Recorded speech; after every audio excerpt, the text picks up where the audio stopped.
Hey, Karanja James again. I'm here maybe to encourage you. You might be going through something. I've just received some bad news right now, but hell what?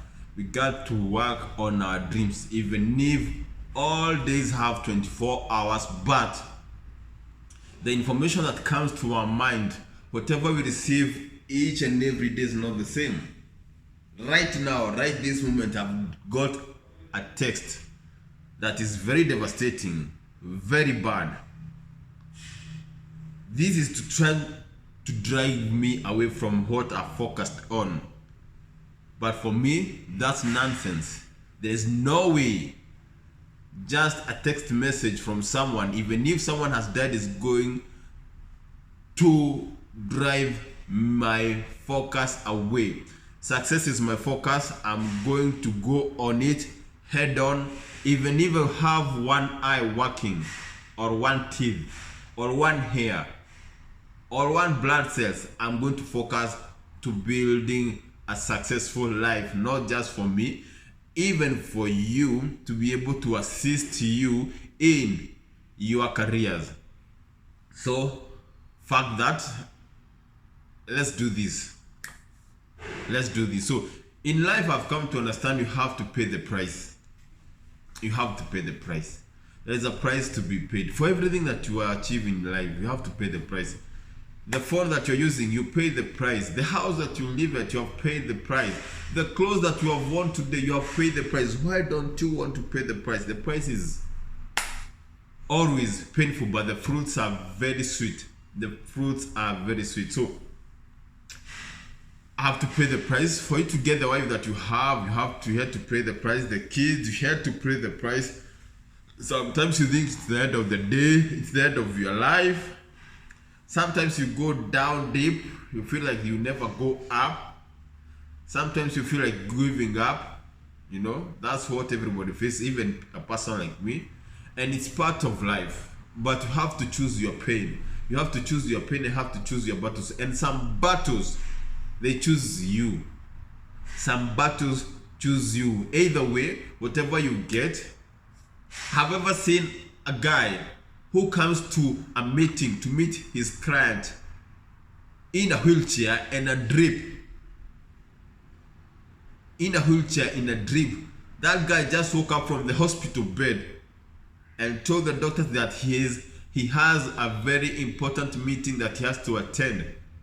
And the doctors drove them to the seminar where he had to speak to people in a wheelchair and water drip. And that guy delivered. That's the focus I want you to have in life. Even if hair break loose, even if you lose your legs, even if you lose your eyes, that's the focus I want you to have. That's the focus I want for myself.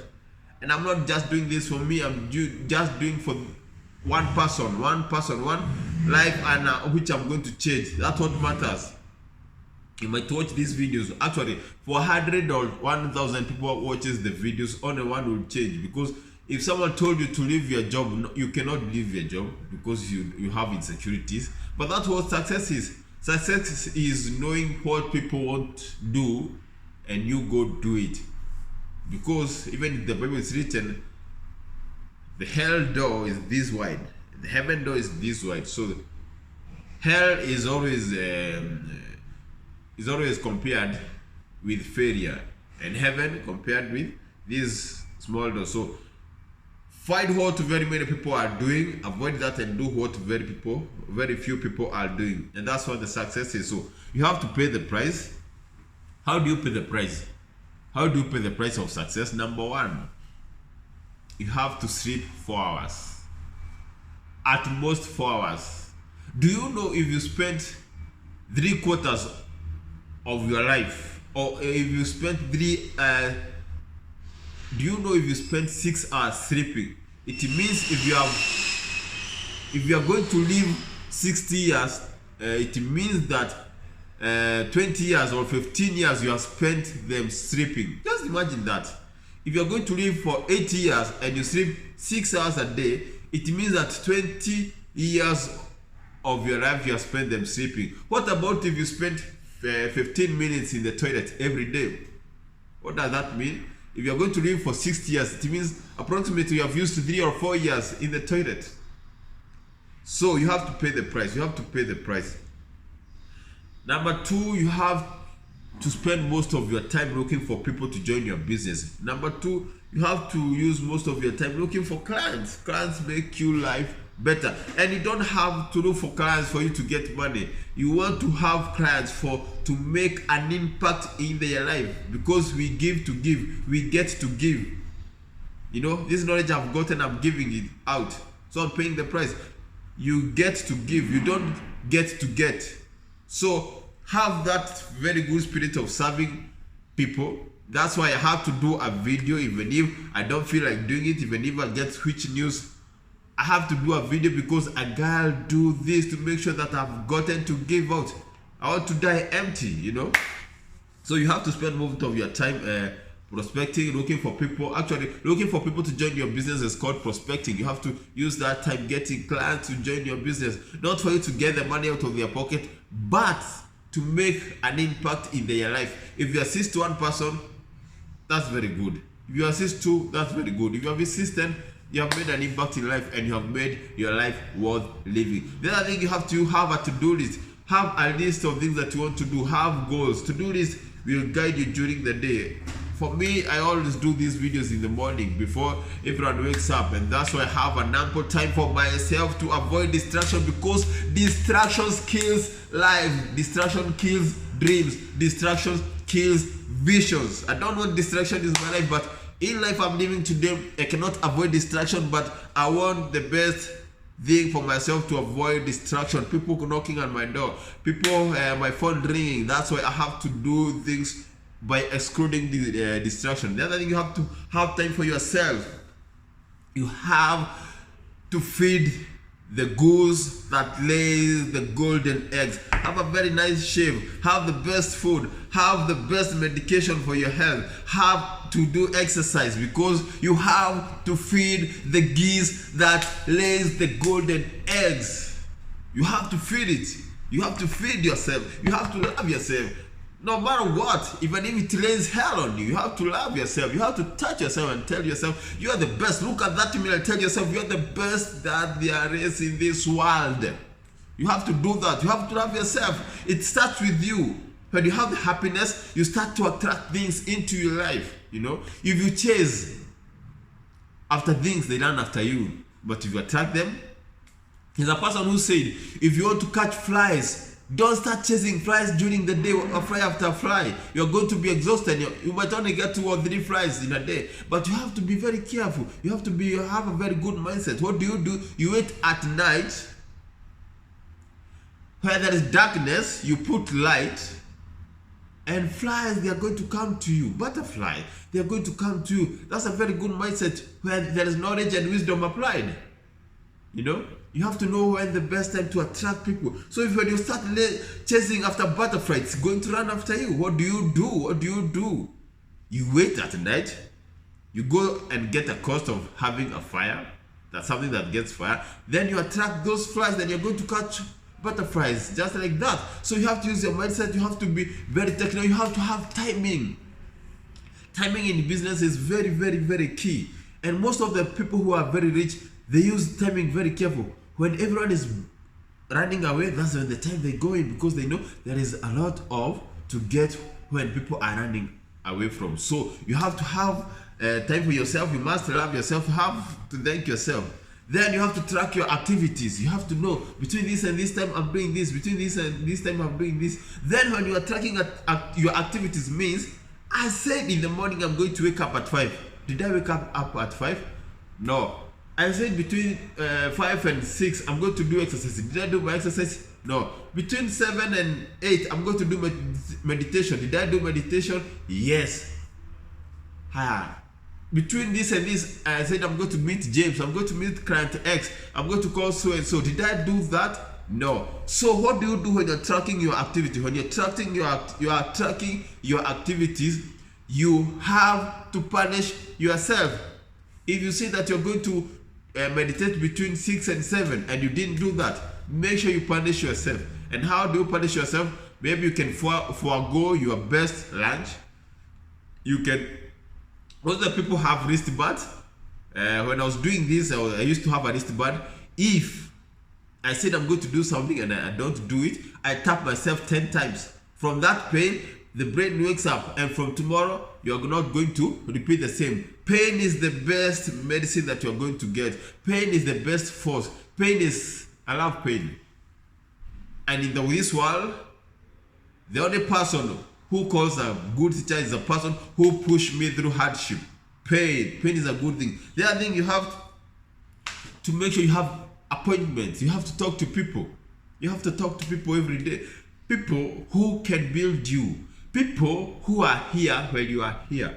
The reason being, it's saying, if 5 of your friends have bicycle and you become their friends, the next person to get a bicycle, it's you. So if 10 of your friends have cars, the next person to have a car, it will be you. So if the immediate friends have houses, 10 of them or 5 of them, the next person to get a car is you. And Soro is saying, if you hang around a barber shop for a long time, one day you're going to get a haircut. So make sure your time that you're spending, if you're not spending with clients, make sure you're spending with people who think like you, who have the same vibe like you. Those people who are very focused, they are very motivated, they have goals.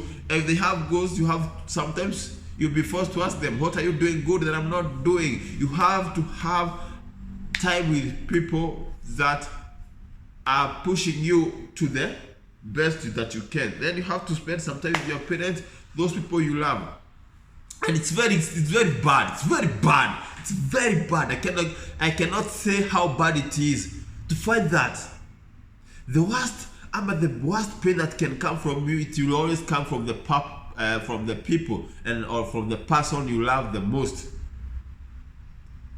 If you give in to someone through emotions, I don't know why the evil one always uses them to punish you. Have you noticed of that? Those people you love so much, those people you call your besties, those people who call your friends, are the people who are going to put you the worst pain in this life. I don't know why it's like that. So when you're giving out your heart, make sure you're giving out your heart and your time and your emotions to people who are not going to hurt you. And if you see one activity that can lead for you being hurt, draw yourself out. I'm telling you, I'm talking this out of experience. Those people who are going to hurt you more, and listen to me, those people who are going to hurt you more, they are the people you have given your heart, the people you have given your emotion, your people you have given or your monetary value, the people you have given your time. Those people you love are the people who are going to hurt you the most. They're going to hurt you the most. So you have to know, if you get in so deep, that's how deep you're going to be hurt. So for those people who are going to never leave and they will never hurt you like your parents or your kids, make sure you spend some time with them each and every day. Remind them how much you love them.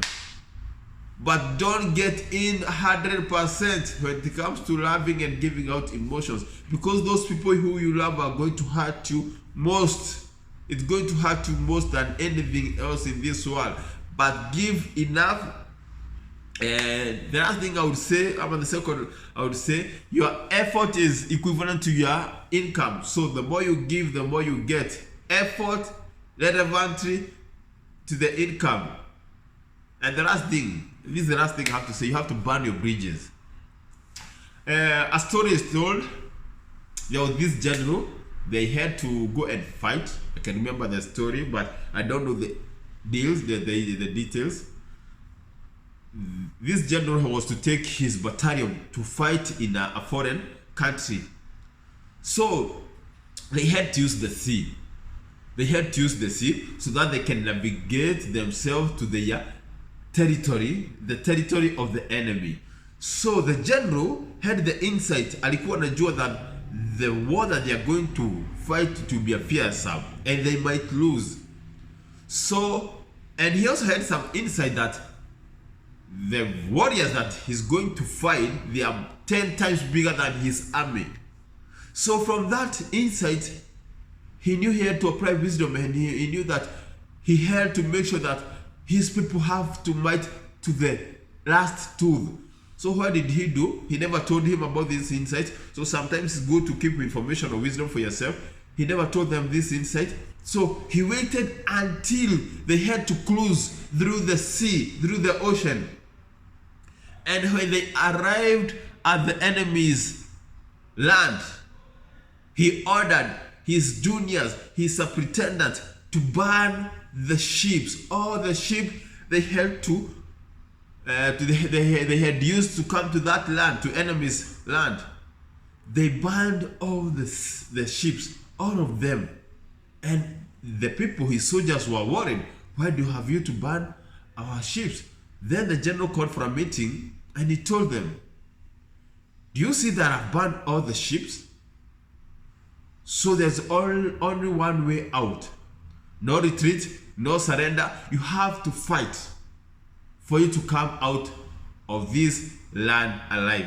So he burned all the bridges. So when these soldiers were going to fight, they knew they had only one thing to do to win. If they could not win, no matter how big the enemies are, there was no way out. It was a tight, airtight case. For them to breathe for the next 2 days, they had to defeat, they had to win that war. So that's what happened. The army, his soldiers knew, if we don't win this war, it's end for us. The enemies were 10 times bigger than them, but do you know what?